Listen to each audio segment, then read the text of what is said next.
A lot of people think they're ready to reach out to their ex to try to reconnect, but deep down, they're not really sure if it's the right move or if they're about to make a huge mistake. Desperate to know what the right decision is, whether to take that leap or not.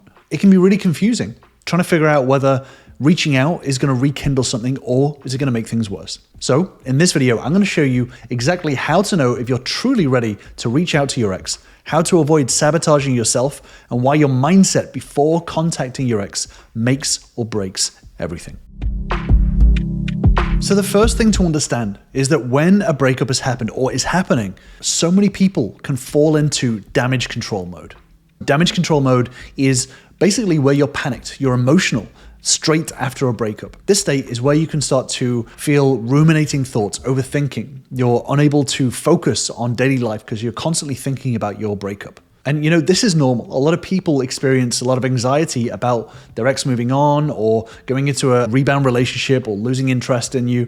And it's normal to feel those pit of your stomach kind of moments when you think about your ex-partner. And sometimes this leads to people jumping into no contact mode, where you pull away all contact from your ex-partner a lot of the time to try to get your partner to react, to respond, to miss you. But sometimes this no contact is from a place of damage control mode. Now, in my experience with working with thousands of members, no contact often can cause more damage to a relationship. I've actually done a deeper dive video, which I'll link to up above and in the description down below. So I'm not going to go too much into no contact and the pros and cons of it. But if you have gone into no contact because you've gone into damage control mode, it's important to understand what this damage control mode is and what you need to do in order to know whether you're ready to reach back out to your ex and start repairing the relationship. So there are three main characteristics of damage control mode. The first is the lack of kind of internal readiness. So this is where you feel that there's a lot of unresolved emotions. You haven't got closure. So there's fear, there's anxiety, there's longing. This is where you feel really panicked. And you feel like this panic means that you need to act urgently, right? You either need to pull away forever or you need to immediately reach out and start reconnecting and trying to pull your partner back in instantly. This is where you think that you've got to act now before it's too late. And you let your emotions dictate your actions instead of consciously deciding what is best. And oftentimes, this can lead you to assume that being ready to reach out means feeling no emotions rather than simply being in control of your emotions. This is the crucial difference, is that this first characteristic is all about emotional instability when things are up and down. And this sends people one of two ways. It sends people into a panic state of trying to reach out to their ex immediately, causing a lot more damage, or waiting until they don't feel any emotions, deciding to pull this no contact thing for an infinite amount of time and never repairing the relationship. So this is all about learning to manage and control your emotions rather than being pulled by them or waiting to feel nothing. So before reaching out, you've got to be okay no matter what the outcome. You're not seeking validation, chasing relief from discomfort, but truly grounded in yourself. The next characteristic of this damage control mode is inauthenticity. This is where you feel like you need to fake it before you make it. You're performing instead of being genuine. The problem with this is that when it comes to contacting your ex, people feel the need to put on an act, whether it's pretending to be over them or emotionless or indifferent, because they're scared of rejection. They try to fake this detachment instead of embracing healthy emotional control. So this means that oftentimes in this damage control mode, you can suppress real emotions. And this means that when you're in contact with your partner, this leads you to a lot of forced interactions, awkward conversations, where you're prioritizing what your partner's going to think rather than showing up as your true self and being honest with yourself. The truth is that any connection built on performing or posturing is just unsustainable.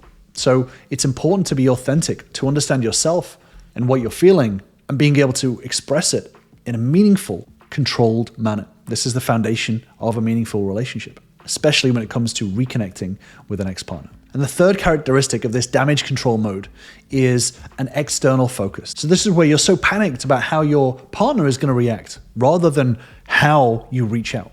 So a lot of the time, people can overthink their ex's potential reaction over this external situation instead of looking inwardly and asking themselves, how am I going to reach out? How am I going to show up in these moments? How am I going to make sure that when I'm rebuilding this relationship, that I'm showing up in a strong way, in an effective way, and as the partner that I want to be? There's so much focus on whether their partner or their ex is going to respond, whether they're going to shout or reject them or block them, rather than focusing on whether they are in a very strong place in order to handle it. So when this happens, so much pressure is put on this first conversation back, right? Unfortunately, if you're feeling that you're going to have to fix your relationship, prove something in one conversation, this pressure is going to come out to your partner as well. And ultimately, they're not going to feel ready. They're not going to feel even close to being ready to repairing the relationship based off one conversation.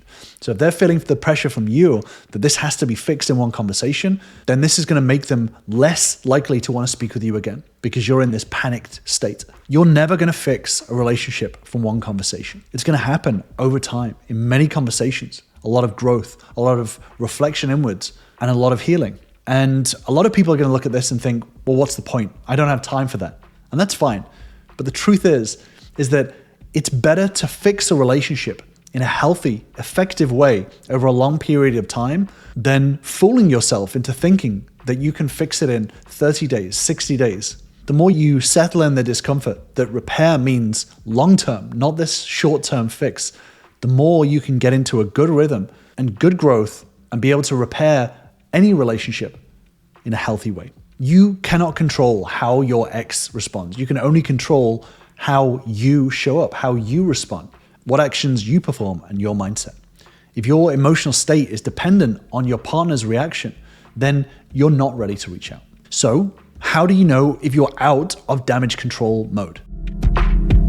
Well, this is where you're not consumed by fear anymore, or desperation, or the need to immediately act. You're not feeling that rush, that panic.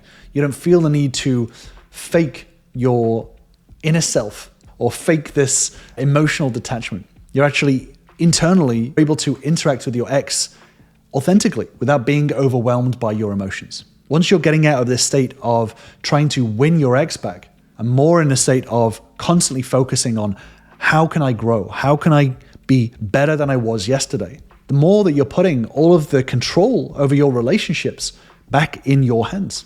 Right? Because the more that you're focusing on how you show up emotionally, internally, as well as being able to show up externally with good communication, the more that you're putting the control back in your hands. And what this means is that over time, as you're reconnecting with your ex, you'll be able to show up in a genuine, authentic way while still continuing to build those skills. And this is where trust really starts to build over time. And this is what a lot of my members have found, is that as they've been learning and growing and showing up in the right ways in their daily life, whether they have a conversation once every month with their ex or once every week, trust is constantly being rebuilt. It's not just based on one conversation. It doesn't have this pressure. And as a result of that, their ex-partner can feel safe, emotionally safe with them, being able to open up in the right way, and trust can be rebuilt because they're not showing up in this damage control mode. You know, repairing a relationship always starts with your self-growth. And if you're going to take anything away from this video, it's that when you focus on what you do, on how you show up, and being able to do it day in, day out, this is where a relationship starts. It's not about saying the right thing. It's about being able to internally process the situation, the relationship, and have a clear path forward for yourself on where you're wanting to grow. You know, your partner isn't wanting you to be completely perfect when you reconnect. But what they are wanting to see is that you have a clear path forward and are taking action on it every single day in order to be able to be a strong, emotionally stable partner that's able to show up day in, day out for the relationship. And if you want to take the first steps on your path, then join my free Relationship Bootcamp, where you'll learn the same steps and tools that all my members start with to start repairing their relationship.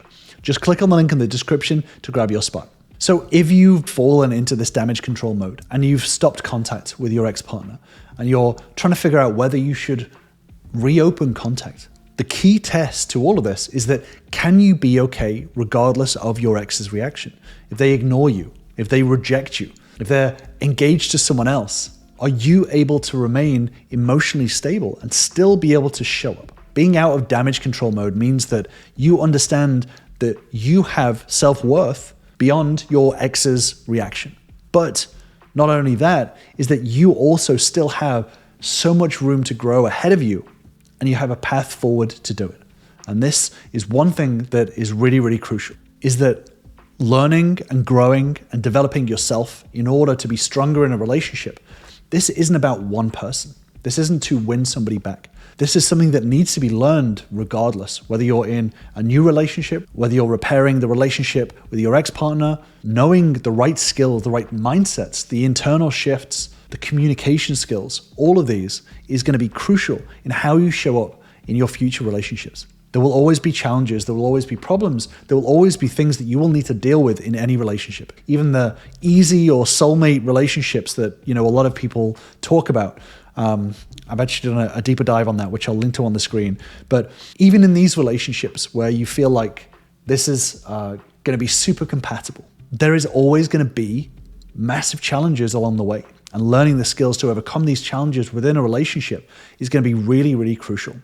So I'm going to leave you with that deep dive video on the illusion of compatibility, and I will see you over there.